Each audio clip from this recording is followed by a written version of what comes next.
In a world of horror, countless hours of cinema, what is truly terrifying? What will keep the kids up at night? What scene can never be unseen? Join us as we watch everything horror and discover the 13 degrees of screams.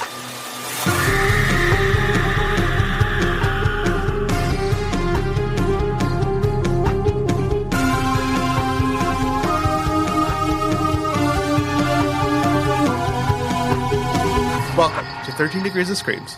We're your hosts, Stephanie. And Alex. And this week we are bored in the house and in the house bored in bodies. Tee-hee.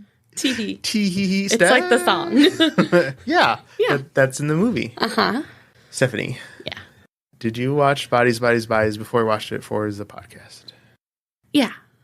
Well, I mean, no, this was the first time I watched You lied. Yeah, but actually no. I don't know why, but I took the question as like, did you watch the movie before you came here to record for the movie? Stephanie, I ask you this question basically every week. I know. So no, you didn't. I know it was weird. That was weird. Okay. I just didn't watch it, and I was like, I'm ready to go talk about it, though.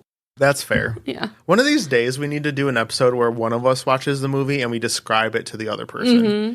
And then see, based on what we say, would you like this movie? Yeah. A fun little game. That would be fun. But, Stephanie. Yeah. Did you like it? Yeah. You said you didn't really like it that much. I mean, are you lying? Or did you think about it and you're like, you know what? Okay. I want to say I liked it more than Matt and Charlie described it. Like, Matt was not interested in it.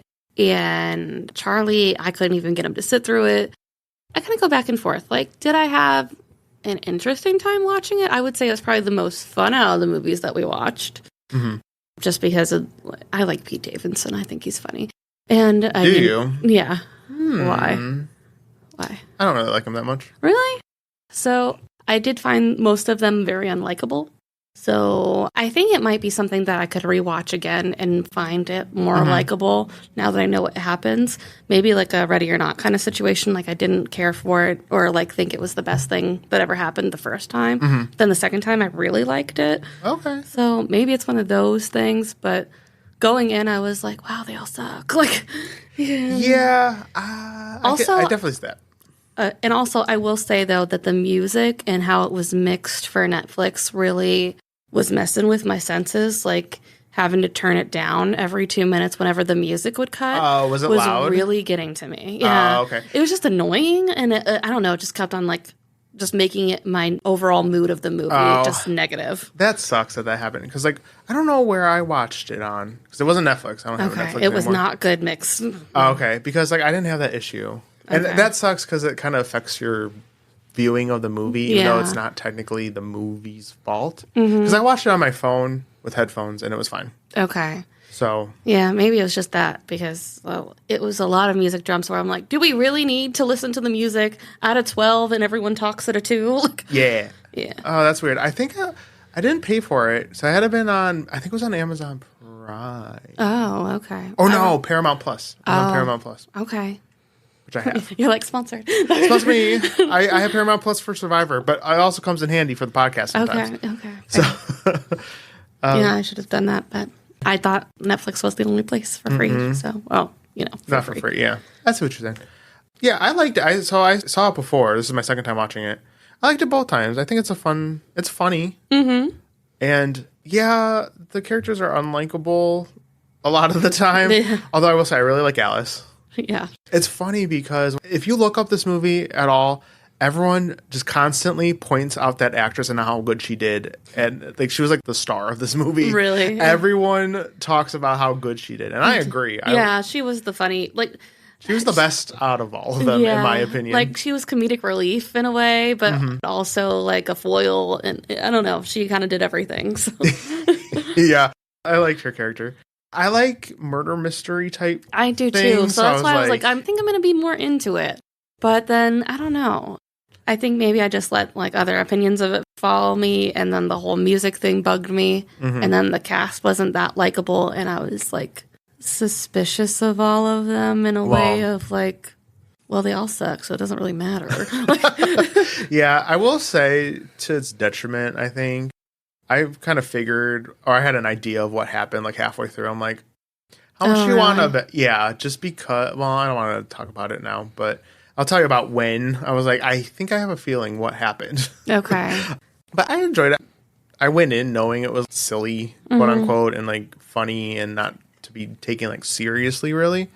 So Yeah, I don't know, I liked it. I think I just need to rewatch it again in a little bit and just think about it again. Yeah, I feel like this movie either you really like it or you don't. Because I know I mentioned them before, but the Scream podcast, they cover horror movies, obviously. None of them liked it. They like hated this movie. Like one of the worst movies I ever seen. I was like, Really? what? Okay. Yeah. I don't know. It's a fun time. It's a bloody good time. It's silly. It is silly. So I don't know. I like it. Okay. Are you ready to hear some movie background? Yeah, go for it. Bodies, Bodies, Bodies is a 2022 American comedy horror film directed by Helena Rain about a group of friends who plays a murder-in-the-dark style game called Bodies, Bodies, Bodies during a house party and quickly find out it might be more than just a game. Bodies, Bodies, Bodies premiered at South by Southwest on March 14th in 2022 and was theatrically released in the United States on August 5th, 2022 by A24. Another A24 film. I know, right? It really kind of amazes me too how far like they span like within the horror genre, because you get like stuff that's like really dark, and then you get like Lamb and this, and you're like, oh, I saw the TV Glow. I saw the TV glow, yeah, like, which we wow. just covered. Like, it's just going everywhere. The film received generally positive reviews from critics who praised the humor and the cast performances. Bodies, Bodies, Bodies grossed $14 million at the box office. On Rotten Tomatoes, it has an 86%, with the critic consensus stating, impeccably cast and smartly written, Bodies, Bodies, Bodies is an uncommonly well-done whodunit. The audience gave it a 69%, saying, it may resonate more with younger audiences, but Bodies, Bodies, Bodies is one horror comedy that doesn't skimp on scares or laughs. Skimps on scares. Yeah, I would say skimps on scares. Laugh's fine. But Yeah, it's lighthearted in my opinion. So, yeah. that's that. All right. Are we ready to go into the plot? Yes, ma'am. We start off with Bea, an Eastern European woman, and her wealthy girlfriend Sophie as they travel to a hurricane party at David's, a friend of Sophie's, family home. When they arrive, they receive a lukewarm reception from the other partygoers that include David's aspiring actress girlfriend Emma, the podcaster Alice, her much older boyfriend named Greg, and the enigmatic Jordan. We're just going to skip over the fact this movie starts with them eating each other's face. Yeah. That's very important to know.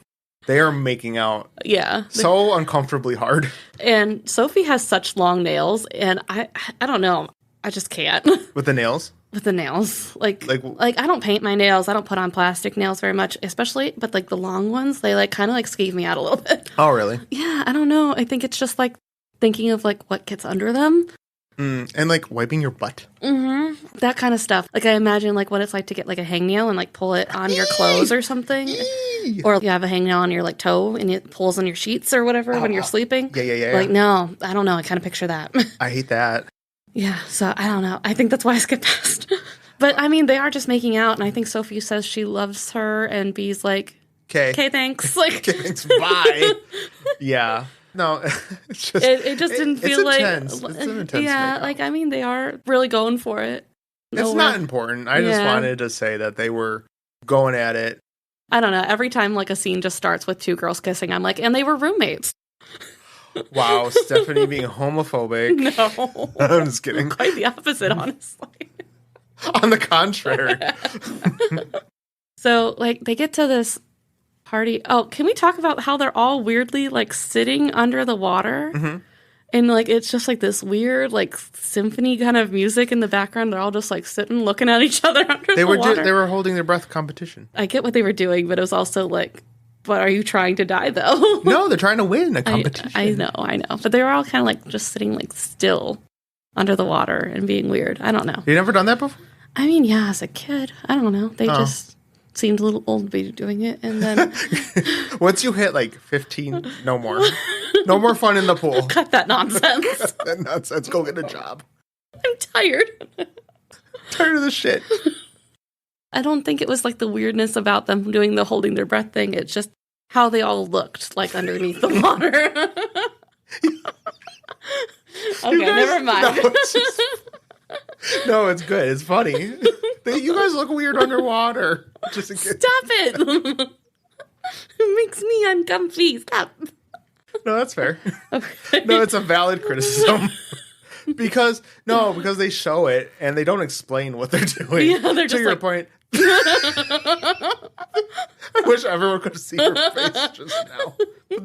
Damn it, the podcast. Yes. The side eye you just made. Yes.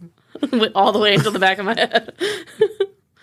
Yeah, so then Sophie jumps out and she's like, I'm here, everybody. How's the party going? And they're all like, oh, fuck no. You didn't say you were coming. You didn't say in the group chat. Yeah, and I was like, oh, girl. She's in danger. And can I say how tense it is to bring, like, a new person into that sort of a group where it's, like, all old friends aside from Greg? Yeah. But even they're having issues with Greg and each other. Yeah. So just felt, like, incredibly tense. I'm like, how do you not just be like, I'm going to go back home, actually? This is weird. Yeah, I changed my mind. Sorry. Yeah. Yeah. No, she's like, oh, well, I'm here now. We got to deal with it. I'm like, Right. uh-uh. Yeah, it's like the moment they all get out of the pool, they're already like snapping back with remarks about like, nice, thanks for coming. Ugh. Yeah, they're really good friends. Yeah.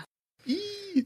I'd cry. Like in a way, if like by Alex and I being really good friends, like if I regularly like just slapped Alex and I was like, we are best friends, I fucking hate you.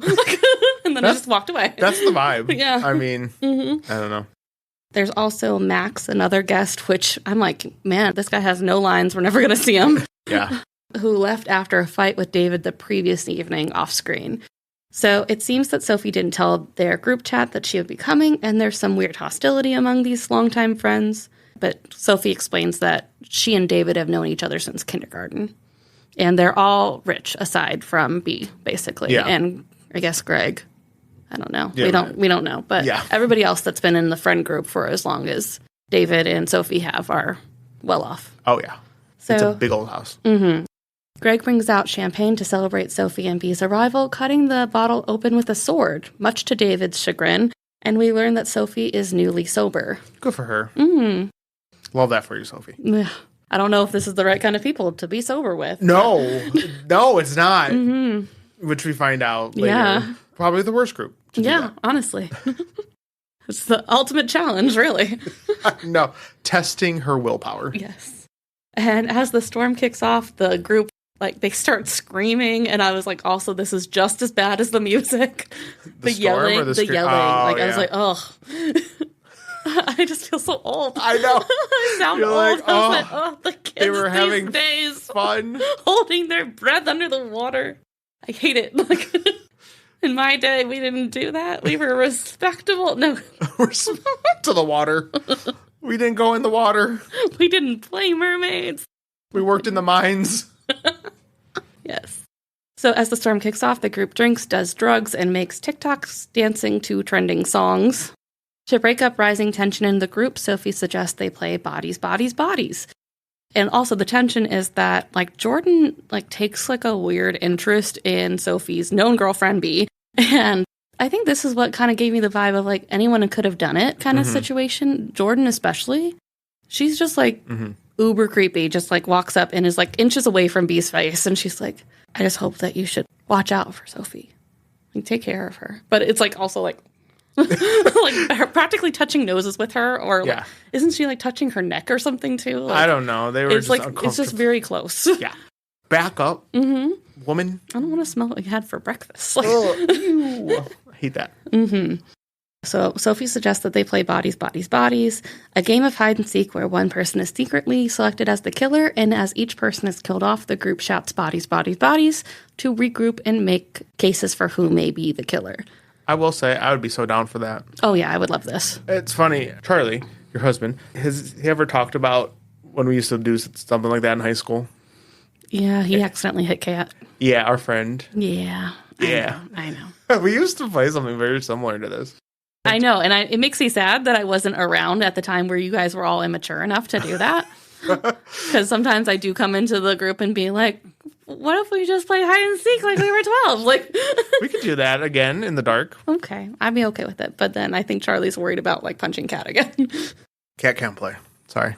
Sorry, Kat, if you listen to this. Everyone's like, who's Kat? Yeah. My husband thought that she was somebody else. And what did he do? Like backhand her or... That implies that he meant to backhand somebody. I don't know. No, I think there were multiple times I think he punched her in the throat or something. Oh, God. Or grabbed her by the boob, or both. I don't remember. We have to ask her after Gotta this. admit my husband's name now from the entire show. It was an accident. It was an accident. I think the one he thought it was me. Oh. So he would have definitely backhanded me. No problem. So, yeah, it was all accidental. Okay. But it was funny, though. Was Kat okay, or was she crying? I don't think I think it hurt, but she was fine. Okay. It wasn't like the best experience. Yeah, I would say so. Okay. I'm sorry. I think. Oh God, I'm not 100%, but I think he like grabbed her and like, threw her down. Oh no! Oh God! Oh God, I'm sorry. That's funny. Okay, let's go on with the plot. Yes.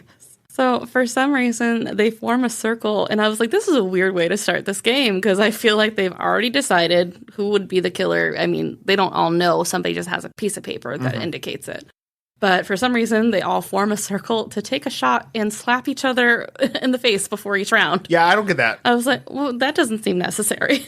I don't understand what the point of that was. I guess just to include a drinking game, but I'm like, you could do the drinking game without the slaps. I don't know. So, like, they all just, like, take turns, like, taking the shot and then slapping the person next to them. When B goes to hit David, she hits him really lightly, like, just like a little tap. And he was like, no, like, really, I can take it. Hit me harder. And she does a little bit, but still not as much. And he's like, no, like this, and like slams his fist into Greg. He wanted to do that. Yeah, like he that? was looking for the excuse. Oh, yeah. Yeah, so he punches Greg in the face. Greg is obviously pissed, but they start the game anyway. And Greg is, of course, the first body found. So he pretends to be dead for a second. And I was like, oh, really? We're just going to do it now? Okay. No. But he finally gets up, and then they are talking about who could have killed him.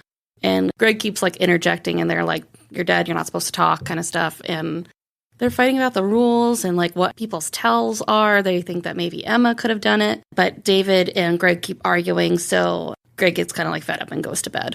And then they turn their suspicions to Emma, and they argue about it back and forth until Alice says something about, like, you know, like, it's no wonder that you guys don't sleep together that much or something like that, her and David. And David takes that to mean that Emma talks about their relationship behind his back, and he leaves.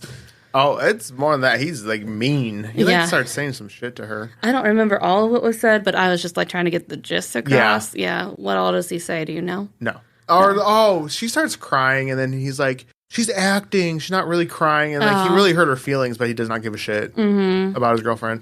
And his excuse is he's so hopped up on drugs. Yeah. He bites her at one point. He's like, I took too much coke and I bit her, like, or whatever. And I was like, what the shit? Yeah, so he's just being a shithead to everyone, but especially his girlfriend. Yeah. I wanted to ask you, too, like, do you know if he's, like, into Alice or if he's related to Alice or something? He seems to really have, like, an issue with Greg. Yeah, I don't know. And I'm like, I don't get, like, what's the issue? I don't know. I think he's just threatened by him, probably. I don't know. He's okay. Very weird. Because he, like, hates that he's there and it says that he's, like, old man hot, like, or something like that. Like, your mom would think he was hot. Yeah. Not your mom, but other moms. I have no idea. Yeah, it's weird. I was like, I don't, like, do you want Alice? Is she your sister or something? And I don't feel like she is, but. Do you want Alice and she's your sister? Like, there's a problem there. That's confusing. It's not good. So I don't know. He's just an ass. Yeah. So after David leaves, the power goes out. And the girls split up to find the breakers and backup generators. This part, they're like, they blame David on it. I'm like, you guys are at a hurricane party. It's like, literally storming. Yeah, I mean, it was convenient. Like, as soon as he walked out of the room, basically, it happened. But also, I think my first thought would be the fact that there's a hurricane. It's storming, yeah. Yeah. So I was like, okay. Also, can we talk about the fact they got together to have a party during a hurricane? Like, they were thrilled. And they were like, oh, I hope the storm picks back up. I'm like, really? You want to feel unsafe? Yeah, what do you do? Like, yeah, you're in a big house, but that could easily not be a big house anymore. Yeah. I was like, this is so weird. Yeah. Like, privileged kids being like, ew, party for a hurricane. Meanwhile, people are probably freaking out that their house is going to blow down. Right. Down the street. Yeah. What are you doing? Kids in this pool in this big old house, like, oh, yay, hurricane. Kids in the pool holding their breath. What is wrong with them? So while looking for the bathroom, Bee finds David outside with his throat slit and a bloody sword nearby. The other girls are alerted to her by her scream, and once they see David bleeding out, they are panic-stricken to find that they have no cell reception to get him help. They quickly journey out into the storm to find help, heading to Sophie's car, but they find that the battery is dead as Bee accidentally left a light on. The battery probably wouldn't have died from just that light. Yeah. Just want to throw that out there. As soon as I saw her put it down, though, I was like, car's going to be dead. Yeah, because they, like, leave on that shot. Mm-hmm. I'm like, ugh. Thanks. We know. Yeah. You didn't even have to say it. It's fine. We got it. With no other ride since Max took the other vehicle when he left the day before, the girls go back inside, and all except Alice think that Greg could be responsible. As they search for Greg, we find out that Alice has only known him for a few weeks, just that he's a vet and doesn't even know basic stuff about him, like his middle name. She was like, he's a Capricorn moon, that's important, or something like that. Guys, like, that's good. You don't ask the middle name for a while. Like what? She's so distraught during this. I know. I mean, Alice is dumb. Yes. But she was by far the best character, She's in my on opinion. the same levels as Emily from It Either Not. Like, just, like, so dumb. Oh. So about to kill someone on accident kind of thing. The Capricorn moon. Yes. I could see myself hanging out with Alice. The podcaster. Yeah, for sure. We're pretentious like that. Oh my god. When we get to the podcast part, I'm like, oh no. it hurts. It's a lot of work. Yes, I'm like, it is. It really is. Like, fair though. Right, Alice, I feel you. You gotta set up a Google Meets calendar and everything. We've done that before. We do. We have a spreadsheet. It's very important. It is. So in Greg's room, they find a go bag with a knife and a map of the area with the house circled on it. I was like, okay. I mean, we know it's not him. It's too early. Right. Yeah, for sure. They take the knife with them and find him sleeping in the gymnasium. It's like weirdest place ever. Yeah, also this house has a gymnasium. Right. Well, this house is huge. Like, you could probably find a couch like every 5 feet. Like, go somewhere else. Yeah. I don't know. When Alice asks if he knows what's going on, he claims that he hadn't heard anything as he has his headphones in. However, since everyone's been a tool this whole time, when they start to ask him about David, he becomes suspicious of them and believes they are trying to mess with him. So, like, he thinks that they want to keep playing the game and they just, like, sought him out to play. Yeah. And he kind of, like, acts up a little bit and they were like, no, someone's dead. No, seriously, like, he thinks this is a joke and they're just messing with him. I'm like, no, literally. Yeah, David. but then they're, like, pointing the knife at him and then it just gets like, oh, this is weird. Like, it escalates pretty quickly. Mm-hmm. So the girls and Greg fight over the knife, and as soon as he gets it from them, Bee bludgeons him to death with a kettlebell. Oops. Yeah, and I was like, this is a little bit more than I expected of you right now. Bee? Yeah, I was like, knock him out? That's fine, I guess, but to, like, totally beat his head in? In all fairness, she only hit him one time. No, it was like twice. Well, initially, she only hit him once. Mm-hmm. And then he, like, moved again, hit him again. Yeah, but still. It seemed like a double tap kill kind of thing. I don't know. He had lunged again, so. No, I guess. Out of probably just reaction. Yeah. I don't know. I just thought it was, like, yeah, they were fighting over a knife and everything, but I feel like if you could have just contained him and explained everything, there could have been rationalizing done. See, with me, if I think I'm in danger, like, you're going down. So. Stop it. Kind of, if I think me or my friend or anyone's life isn't, like, I'm going to kill you. Everything's done. Like, you know what I'm saying? Like. Just turn to you and you're like covered in blood and you're like, everyone's safe now. He was coming at me with a knife. Like, I see your point. Like, yeah, let's not. But, like, if you think it's me or you. I guess. You know what I'm saying? Like, yeah, I don't know. No, I see your point. I get it. Get him down. I get it. Alice is obviously devastated. The group tries to rationalize that they did the right thing as he was a dangerous veteran and they weren't sure what he was capable of. But Alice corrects them and says she meant veterinarian. That was funny. Are you guys serious? Veterinarian assistant. Right? They were like, what about the PTSD and trauma and everything? And she's like, a veterinarian's assistant. I mean, you say vet. Yeah. I can see that. He did have that kind of type, too, about him. I just felt like stereotypically that did align with... Yeah. I didn't think veterinarian when they said vet. Yeah. He was like a buffer guy kind of build, so you would think, like, yeah, he definitely has gone through... service or something. Yeah. Yeah. Okay. For sure. With that information, they start to doubt that Greg was actually involved with David's murder, and Emma theorizes that it could be Max's the night prior he confessed his love for her in front of everyone, and he could have returned to kill David. Jordan and Alice reason that David didn't freak out at Max's confession, but Emma argues that Max could have done it to get David out of the way so they could be together. Now, Sophie is quickly losing it over the loss of David. She relapses and aggressively tells Emma that just because she's some wannabe actress doesn't mean that everyone wants her, kind of thing. Because it kind of seems like Emma's like, well, all of it is because of me, for me, kind of thing. And we were like, oh. It's me. I'm the problem. Am I the drama? Right, kind of. And like, oh, yeah, okay. Yeah. No, honey. And then, doesn't Sophie call her like a coward at this point? Like, they're ruthless to each other, man. Honestly, like, you would not think that they had any love for each other. It seems like they met up just to tell them all the worst things they hate about each other. Hey, Sophie, I hope you're doing well. Also, fuck you. I hope you relapse and die. Right. Like, can you come by at 7 so I can tell you about how your mom's a deadbeat and how you should kill yourself? Like, oh my God. Like, Jesus. Yeah. And she's like, yeah, I'll be right there. Yeah. BFFs forever. Text the group chat. Sophie goes to find more drugs, and when she sees Emma again, she apologizes and offers her some. Emma kisses her, to Sophie's confusion, and accepts the drugs. A little later, Alice finds Emma at the bottom of the stairs, dead from a head wound, and believes that the group is being killed off one by one. She did. And I was like, how do you automatically not jump to Sophie? But no one really does. No one says anything about, like, you guys just argued, like, 5 minutes ago. Yeah. And I was like, Honestly, I felt like Sophie and Jordan were the most suspicious out of the two. Mainly because in the beginning, Bea is like trying to like gear herself up for this group. She like has looked at them on Instagram and she's like, they're all so glamorous and stuff like that. And she's like, it's going to be a fun time kind of thing. Like, but kind of like has like this eerie like look to her. Like, yeah, we got to do it. Yeah.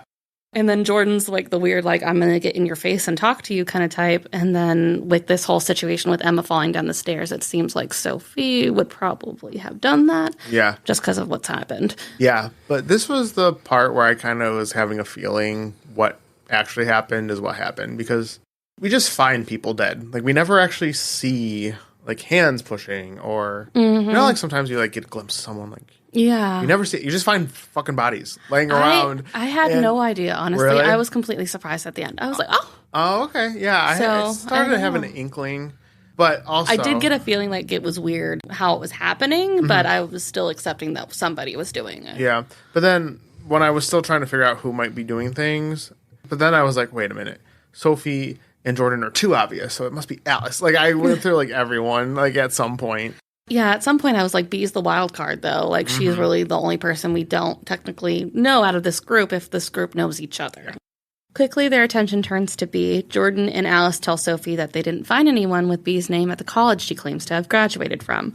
Deciding she's too suspicious at this point, they lock her out of the house in the storm for their safety. And, like, don't even give a fuck. Like, I was like, you could just kept her in a room or something. Yeah. Like, bye, have fun dying. They're like, no, you don't get to be anywhere in here. Yeah, and Sophie's just, okay. Yeah, I was like, I mean... They were only together for, like, a couple months, but still... But it's so confusing. And that's also why I was like, Sophie's kind of a sociopath or something because of all of Sophie's weird behavior and everything, because we'll find out more about her, too. But she confesses multiple times that she loves Bea, but then she does what she does. It's just, Not really. Yeah. I mean, that lie about the college wasn't, like, big enough to, like, doom her into the storm. Like, I'm like, okay, she lied about going to college. Yeah. Can we calm it a little bit instead of potentially killing someone?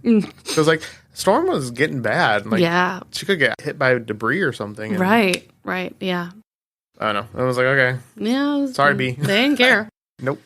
Bea goes back to Sophie's car to get out of the storm and finds underwear that matches a bra she saw in Jordan's room. So then also, even though Sophie's told her multiple times that she loves her. I mean, Bee's hesitating for all the right reasons, apparently, because it looks like Sophie cheated on her. Red flag. Also red flag. does not care that she's locked out in the storm right now. Nope. Yeah, no, Sophie sucks. She runs back up to the house and sees Jordan pocketing David's father's gun through the window. She crawls back in through a pet door and goes to confront the others. And instead of being like immediately like Jordan has a gun, she's just like, okay, wait, now I'll tell you why I didn't go to college. I'm like, no, let's get to the point. Yeah. She confesses that she dropped out of college after one semester to tend to her mother with borderline personality disorder. She also admits to being let go from her job and lying about it because she wanted Sophie to like her. Alice tries to express sympathy for her situation as if she's had a similar experience. Like, doesn't she say she has, like, a personality disorder or something? She has body dysmorphia. Body dysmorphia. I was like, is it dyslexia or something? It was something a little bit more simplistic. And Jordan's like, shut up, Alice. It's not the same. It's the same. No. Yeah, so Jordan's upset with her. The two girls go back and forth at each other about how Jordan was the killer in Bodies game that evening and how they should have been suspicious of her all along. When Sophie tries to interject to stop them from bickering, Jordan just turns on her and is like, we all resent you for your drug addiction. And even more so now that you came back asking David to talk to your parents about letting you get back into your trust fund. And it's like, oh, okay, I'm just going to spill all the tea right here. Yeah. And she also tells Bee that Sophie and her hooked up in Sophie's car before the trip, which Sophie vehemently denies, but it seems pretty much like that happened. Yeah, and she, like, checked the texts. Yeah, and it's also so weird, too, because at this point, you might as well just, like, confess. Like, Bee's also lied to you. I feel like, if anything, where you guys could reconcile. Well, I don't know, man. Cheating and just lying about going to college, I think, are on two different and levels. her job, but, I mean... I could get over, like, okay, yeah, you lied about your job, but, like, if you cheat on me, like... I mean, fair. Honestly, with how the situation is playing out, and then finding out that Sophie cheated, I would probably be like, I don't care if anyone gets murdered here. I'm gonna go. Have fun, guys. Fight to the death. I don't know what to tell you. I don't know. I think I'd probably be there, but that's fair. But I would just say, like, if you're gonna like rationalize that you're still together after this, oh yeah, I feel like you're sort of on similar playing fields with the whole like being dishonest about everything else, and then Sophie cheating. I mean, not equivocally the same. Yeah, but, I see what you're saying. But both were in the wrong. Yes, they were. Sophie goes on to explain why she would never date Jordan, how hanging around the group triggers her addiction, and that Jordan doesn't even like Alice at all. Jordan listens to the podcast, and they keep on, like, trying to, like, call her out on it, because, like, every time Alice mentions the podcast, she, like, rolls her eyes or audibly sighs or something like that. And Sophie's like, Alice, what do you call the podcast? And she's like, a chat with your most interesting and smartest friend or something. That's what it's about. Yeah, it's like talking to your smartest friend. I'm like, oh, no. That's so and then Jordan makes another sound. And like, well, yeah. I'm like, oh, poor Alice. And she's like, but it's hard. I'm like, yeah, it is. It is hard. You gotta make social media content and everything. I know. We felt Alice in that moment. Sympathy for Alice. Justice for Alice. Oh, yes. Alice knocks Jordan for only being upper middle class, and Jordan shoots her in the leg. Yeah, because Jordan's like, I rags from riches. And Alice is like, you're upper middle class. At best. Damn. That really got to her. Like, that hit a spot. Shot her in the leg. Right. The girls all struggle for the gun, and Alice is fatally shot in the throat. And the whole time Alice is like, you hurt my leg! Like we're all aware. You shot me! I know. I was like, wow. And I just feel like even with all this what's playing out in the group, if everyone would have survived the night and it would have just been like everyone got badly hurt, they still would have met up like the next day and been like, yeah, you want to smoke weed or something? Yeah, that was crazy yesterday, wasn't it? Yeah. Yeah, anyways. So the fight continues on, and to separate Sophie and Jordan, Bee pushes Jordan over the banister. And I was like, Bee's killing everybody for this girl. Yeah. Jordan falls and is fatally injured. With her dying breath, she tells B to check Sophie's text and sporadically shoots up at them. That gun had so many bullets in it. I know. Should not have had that many bullets. And I was like, what's the point of shooting into the ceiling? She was hoping to get one last shot. I guess. I think she was like shooting at them. Yeah, kind of. Or trying to with her dying breath. Yeah. She can't text the text if she's dead. Right, exactly. Now that Bea and Sophie are finally alone, Sophie confesses her love for her again. And I'm like, not the time. But after tonight and all the lies, Bea is scared shitless of her, so she hides from her for the rest of the night. And I'm like, fair. You do that. Yeah, I don't blame her. In the morning, after the storm was blown over, Sophie tearfully confesses to Bea that she relapsed, and after she gave Emma the drugs, she saw her trip and fall down the stairs to her death. However, Bea holds her at gunpoint, demanding to see her text. Sophie tosses her phone into the yard, and they both struggle to get to it, but somehow end up picking up David's phone in the process. I'm like, how? I don't know. So, yeah, Sophie's obviously guilty, because if there was no issue, she would just show her the phone. And I mean, honestly, like, it's all but said. Just let her know. Yeah, at this point, you throwing the phone just confirmed it. Yeah. Like, you might as well just show her. Well, she has the underwear. She She has the girl saying that Jay was there, you know? But she doesn't know she has underwear, though. I guess, but still. Yeah, no. But, if you're, like, refusing to show you did it. Like, obviously, you did it. Yeah, like, she's struggling that hard. Like, at this point, if you hadn't have done it, you would have just let her see your phone. Right, exactly. So, it doesn't matter. Relationship over at this point. They watch a video made last night of David accidentally slashing his own throat while trying to use the sword to open a champagne bottle for a TikTok video, revealing there was no real murderer at all. As Bea and Sophie realize the bloodshed was all for nothing, a confused Max returns to the mansion and the power comes back on. When Max asks what happened, Bea only says that she now has service on her phone. Which is that was a stupid line. I know, I was like, okay. He doesn't know you. Like, okay, cool, you have service, so what's the point of that? Yeah, and what a weird place for Max to come back to. Like, what happened? Like, you get mad at your friends and leave for like a day or so, and everyone's dead. Oops. Aside from 2 people. They have a lot of explaining to do. Mm-hmm. Well, I mean, they have the TikTok video, but I don't know. But not everyone else. Not everyone else. Fucking dead. Yeah. But 3 other people. Mm-hmm. Emma, I feel like they could prove. I don't know about everybody else, though. Yeah. I mean, no, sorry, 4 other people. Greg. I forgot about Greg. Mm-hmm. Bea killed 2 of them. I don't know how Alice got accidentally shot. I think that was Jordan. But they all died, basically... At each other's hands, yeah. By accident, because of paranoia, more or less. Right. And just drove each other to do it. Mm-hmm. Fun. Yeah. What did you have it rated? I thought it would be scarier. Okay. But I, like, knew it was horror comedy, so I didn't want to say, like, it was anything above, like, an 8. But I guess I would just say, like, a 6. That's what you initially rated it, or after the fact? Initially. Okay. So I saw this before, so I knew it wasn't scary. So I put 4. Yeah, well, that's what I would drop it down to now. Yeah, okay, so we're in agreement. So that's the first and a little scary about I'll deal. Mm-hmm. So the thing about it is, it's one of those, it's a little gory at places, but not much. Mm-hmm. And it's one of those things, if it weren't for all the drugs and alcohol and inappropriate music, I would say a younger person could watch it, but because of those... The content, yeah. Yeah, which is crazy, because like thinking about, well, although Gen Z is a little bit older now these days. Right. In their 20s, right? Yeah. Yeah. So, yeah, but like younger Gen Z, maybe? I don't know. It's definitely has a lot of mature things going on in it. Yeah. So, I mean, I guess, like, is it PG-13 or R? It's R. Oh, yeah. Okay. It's R. I mean, I guess, like, the kids in high school could see it, though. Like, yeah. Oh, yeah. I mean, it wouldn't probably faze them. And, no, but realistically... Like, you couldn't sit down kids to watch this. And just be terrified of house parties then. I know. Don't go to house parties anyways. Bad for you. Don't hold your breath underwater either. Bad. People hate that. People hate that. Stephanie from 13 Degrees of Screams will find you and yell at you. Don't do it. Bad children. Right. How old are you? Older than 15? I hate this. Don't do it. Yeah. But it's funny because they're like definitely, they're obviously in their 20s in this movie. Mm-hmm. So they're even older. Yeah, they're like college-ish. Mm-hmm.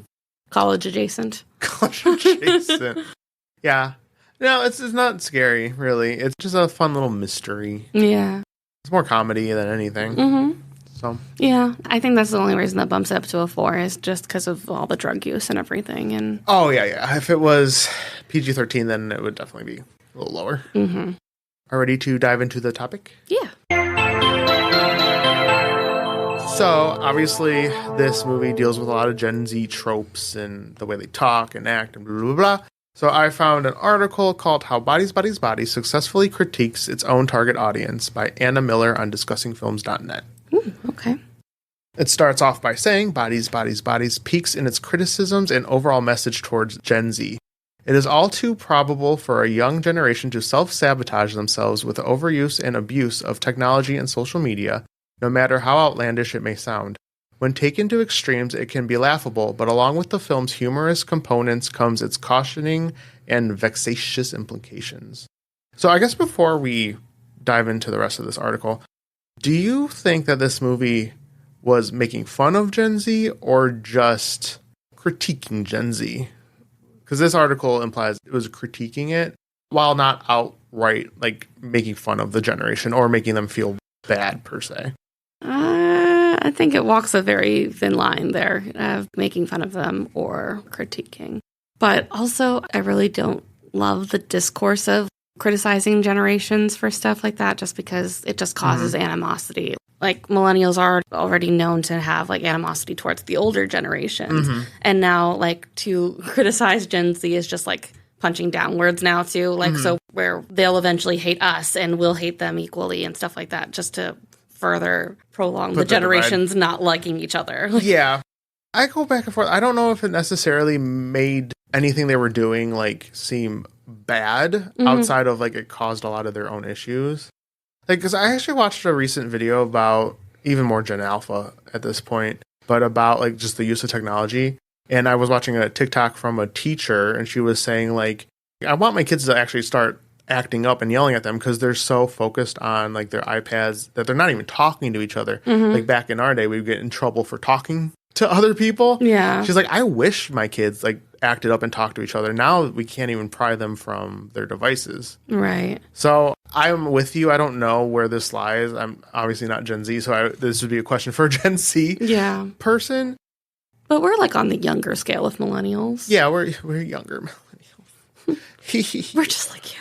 Yeah, we're close. 92. So yeah. I don't know. I don't think there's anything wrong with necessarily critiquing a generation. But again, those lines of generational things are kind of stupid. Yeah. Actually, before we were recording, I was talking about the millennial pause and the Gen Z shake. Yes. Like in terms of like recording videos even. And there's that divide. You could kind of see like where you fall on certain things. So there are like obvious examples. Or like I was saying, you can't take my ankle socks because they're wearing crew socks now. Right. I mean, and it's funny sometimes, but sometimes I don't like that it's used against them in ways.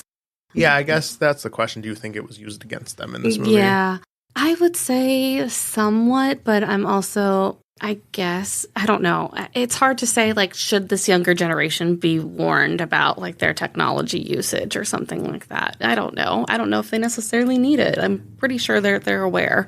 Yeah, I don't know. I would be like, if you see anything we're doing, like, as a millennial, that should cut it out, like, tell me. From your perspective, kind of a thing. Yeah, I guess. Like, I wish people would be a little bit more guiding and things like that. Like, not in a mean way, but like, hey, maybe watch this or just be aware. Yeah. But to your point, I think they're aware. I think Gen Z is smarter than a lot of people. At least with like social media and stuff, like you see it. Like it's different compared to like the older generations where the younger generation just kind of like took note and they wrote it down. They're like, once I have social media, I'll tell everyone about it. Like, right. Yeah, I was watching another video just about how like our generation grew up learning, paving the way basically for social media. Like we didn't have it as a kid. You know, Facebook came out when I was in high school. We were learning how that works, whereas like younger people are born into it. So yeah, what we did, it's come and gone, and now they're really taking it to the next level. Right. Kind of a thing. So they both have their goods and bads, like stuff like that. So, but yeah, point being, like, the stupid both ways, like generations. Why are we pitting each other against? Right. It's like so dumb. Honestly, it reminds me of this portion of a stand-up special I love by Eliza Schlesinger. And if I can find it, I'll send it to you, and maybe I'll post it on the page or something. But it's about like bridging the gap between Gen Z and millennials and stuff. So like not encouraging this whole like infighting and everything. So she talks about how like you guys all of a sudden just made up these words like, oh, millennials, why are you so chuggy? Why do you part your hair down the side? And she's like, well, one, because it's lovely. And if you get to 40 and you part your hair down the middle, you look like a witch. Like, please be nice to us. We're like your older sisters and brothers that taught you how to make a bong out of an apple. Like, so I like that kind of portion of it. Like, it's funny, but yes, but like, let's please not repeat history with how we are with the older generations. Right. It's funny because, like, I feel like overnight I started seeing the Gen Z millennial thing. Mm-hmm. Like, it wasn't a gradual thing. Like, all of a sudden it was like, millennials. Like, I saw the younger generation, like, making fun of I feel like as soon as I turned 30, I was like, oh no. What did I do? Oh no, they're rising out of the ground to tell us that we're bad. Yeah. Like, I don't wear skinny jeans per se, but I wear, like, straight leg, slim fit. And then that's not a thing. Mm-hmm. Like, the crew socks. Like, I just learned about that. Like, ankle socks are no good. I'm like, I had to fight for these because, like, crew socks weren't cool when I was... Yeah. Like, so, because I remember I didn't get those at first. So I folded them down to make them look like ankle socks and shit like that. So, initially...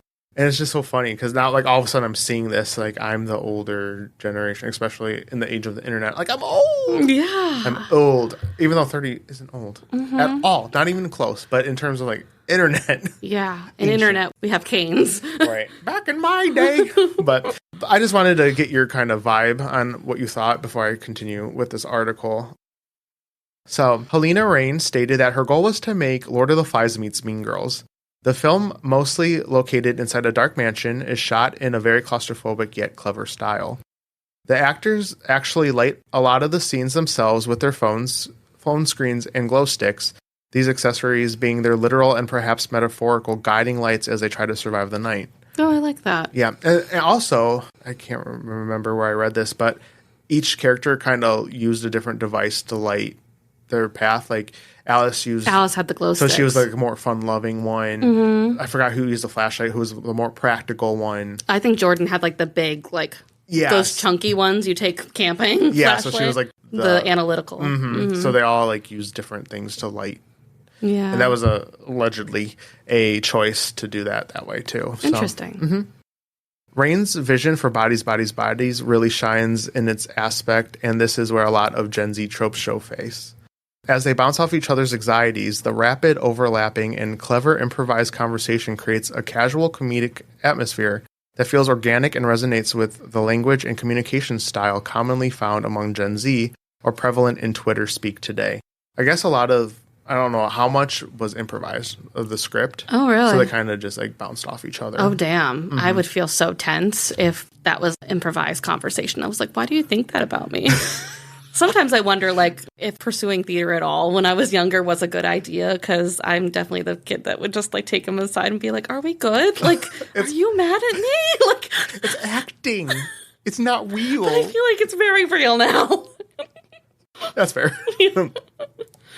The article continues by saying, expressions like stop gaslighting me or you're silencing me elicit laughter and provide comic relief, yet they are delivered in a realistic manner that doesn't belittle the generation or portray them as less intelligent.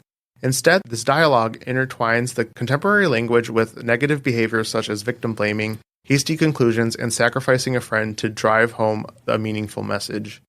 I remember David at one point when he and Emma are arguing in the earlier scenes too, that she says something about you're being gaslighting or whatever, and he's like, gaslighting, it's the most said word ever, or something like that. He just goes on a rant about the word gaslighting. It is funny because it is used incorrectly a lot of times. Yes. I'm like, that's not quite right. Like, lying to you isn't quite gaslighting, but okay, there's like a very specific way to do that. But okay.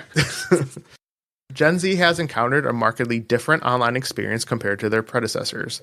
There's a prevailing notion that the influence of social media and extension phone usage has led to shorter attention spans and need for nearly instant gratification. It's also evident that some young people now prioritize their online presence and profiles over face-to-face interactions. This often stems from a desire for attention. However, in Bodies, the characters swiftly resort to desperate measures to divert attention away from themselves at any cost. So that's kind of like subverting. Like, I didn't do it. Like, oh, yeah. like, okay. Trying to pin it on everyone else. Right. The group members constantly try to make themselves the victim in an attempt to lift any possible blame. Their narcissistic behavior highlights their self-absorbed greed and previously underlining viciousness, proving that they aren't just individuals to roll your eyes at in annoyance, but are capable of killing or injuring in order to preserve their own reputations. Instead of working together to think clearly, the group delves into past grievances as excuses to point fingers, toppling any remaining relationships. Their constant self-correcting, talking but not listening, and obsession with blaming others boils down to a situation truly born out of their own behaviors, something they are constantly feeding into throughout the film. Definitely. Right? Bodies, Bodies, Bodies doesn't try to reinvent the genre. It rather has fun with its satirical nature that stays just in the realm of possibility. A social media era reimagining of Agatha Christie's And Then There Are None, if you will. Yeah, I saw many articles saying this is very similar to that story. I don't know anything about it. I don't know it either. Yeah, but I mean, Agatha Christie does all the, murder mystery things. So this is like a contemporary version of that. Ooh. The film was marketed specifically to those under 30 and doesn't try to maliciously mock this generation, but gives a glimpse into who they are, how they communicate, and how a lot of their unhealthy behaviors, if out of hand, can be dangerous. An audience may laugh at the end reveal and shake their heads at everything that transpired on screen. However, it's here where Bodies, Bodies, Bodies then turns to the viewer. So the point was not to, again, mock the generation, but more like a cautionary tale. So take that as you will. Okay. Again, I'm not Gen Z, so I'm not going to say like, watch out, you guys. right, or like they did or didn't succeed in critiquing their behavior. Mm-hmm. But the intent, whether you believe in intent versus impact, that's on you. Yeah. But I mean, I have to assume, though, like the actors that signed on to it, at least most of them are probably in that generation or close to. yeah, they're younger because Sophie is like Rue from Hunger Games. Oh, really? Mm-hmm. Amalda Steinberg, she's 25, so she was born in 98, so she's of the generation. Right. And I think even Pete Davidson is maybe on the cusp. Is he younger than us? He's like 20, like not 25, but I think he's like almost 5 years younger. No, he's than 30. Oh, really? Mm-hmm. Okay, so he's not Gen Z. All right. I thought. Because I think could be. He No, could be I think on the- 96. Oh, okay. So, like a year before. Yeah. But anyways, yeah. So, I mean, she knows what's up. She's part of this generation. So, Yeah. I think there's a healthy dose of being able to poke fun at yourself, too. Right. Like, it's fine. Like, yeah, let's be aware of the stupid shit we do. Yeah, kind of a thing. That's true. It is funny because, again, I don't know why I've been on this, like, maybe because I watched this movie, but it was a video of someone making fun of how, like, millennials would make a video and be, like, all quirky about it, like, saying totes and, like, what did I do? Like, just being, like, like really cringy. And I'm like, I definitely see videos of people our age do stuff like that. Yeah. So. I love Funky Frog Bait. That's on YouTube. And they cover, they call it like the Internet Report. And one of them was just like millennials ruining the internet or something like that. And it was like one lady that was just like aggressively smelling pumpkin cream cheese or something like that. And they were like, if I could enjoy something as much as this woman enjoys pumpkin cream cheese, I might have the secret to life. But also, like, it was like, wow. Yeah. Like, you could tone it down like 10. Yeah. But also on the same token, leave her alone. Like, Yeah. she's enjoying her pumpkin cream cheese. Right, and that's basically what they said, like, it's just like, I mean, good for her. Yeah. So, yeah, it's interesting because I could see that being a very millennial trope, but also, like, it's not hurting anyone, so let them do it. Mm-hmm. Like, as long as you're not hurting nobody, do what you want. It was like verging on violent ASMR. Like, violent. Oh, like that kind of smell. I'm scared. Yeah. That's scary. Thank you for listening. If you enjoy the show and listen on Apple Podcasts or Spotify, giving us a 5-star rating is super helpful, and we always appreciate it. You can find us on social media using 13 Degrees of Screams. This has been 13 Degrees of Screams, and we will see you next week. Okay, I'm bored in the house and I'm in the house bored. Bored in the house and I'm in the house bored. Bored than a motherfucker in the house bored. Bored in the house, bored in the house bored. We start off with B, an Eastern American. From Massachusetts. Yes. Hailing from Rhode Island. We got B. We start off with B, an Eastern European woman, and her healthy. Oh my god, She's not healthy. She healthy. We got Eastern American B from Massachusetts. And her healthy girlfriend. Healthy girlfriend Sophie, as they travel to a hurricane party at Damien's. It's not even a hurricane party. It's like a hurricane. Hurricane's party. A hurricane. We're just rewriting the whole thing. Yeah. Just adjacent enough. It's like, name this plot.